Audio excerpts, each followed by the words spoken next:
Sir ചോദിച്ചില്ലേ കോളേജിൽ കുത്ത് നടന്നിട്ടും യുവമാരൊക്കെ എന്താ അറസ്റ്റ് ചെയ്യാത്തതെന്ന്? സാക്ഷികളില്ലെങ്കിൽ പോലും എനിക്ക് അറസ്റ്റ് ചെയ്യാമായിരുന്നു. പക്ഷേ ഈ നാട്ടിലെ നിയമങ്ങളുണ്ടല്ലോ, അത് വെറും ഓട്ടക്കലമാണ്. നീതി ചോർന്നു പോകാൻ പഴുതുകളിട്ടിരിക്കുന്ന ഓട്ടക്കലം. ഒരു കൂട്ടത്തല്ലിനിടയിൽ ഒരുവൻ കൊല്ലപ്പെട്ടാൽ ആരാണ് കുത്തിയതെന്ന് തെളിവുണ്ടാവില്ല. അതുകൊണ്ട് അർഹിക്കുന്ന ശിക്ഷ കൊടുക്കാൻ പ്രയാസമാണ്, പ്രത്യേകിച്ചും ശരിയായി സാക്ഷിയില്ലാത്ത സ്ഥിതി.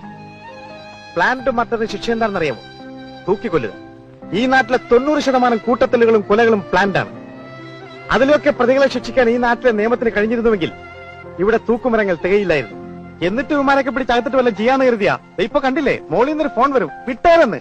എന്ത് പോക്കത്രം കാണിച്ച് ആര് അറസ്റ്റ് ചെയ്താലും അവരെല്ലാം ഓരോ പാർട്ടി പ്രവർത്തകരായിരിക്കും. അത് തേച്ചു മാറ്റിയാലും ഓരോ പാർട്ടിക്കാർ വരും, മിനിസ്റ്റർമാരുടെ പ്രൈവറ്റ് സെക്രട്ടറികളും.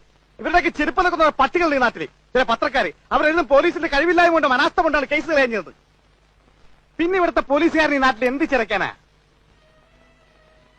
സോറി, ഞാനൊരല്പം ഇമോഷണൽ ആയിപ്പോയി. കാക്കിയിട്ട ഇമോഷൻസ് സെന്റിമെന്റ്സ് ഒന്നും പാടില്ലെന്നാ. പോലീസുകാരെന്നൊരു പേരേ ഉള്ളൂ. ശരിയായിട്ടുള്ള കള്ളന്മാര് ഞങ്ങളാ, ജീവിക്കാൻ വേണ്ടിയാ.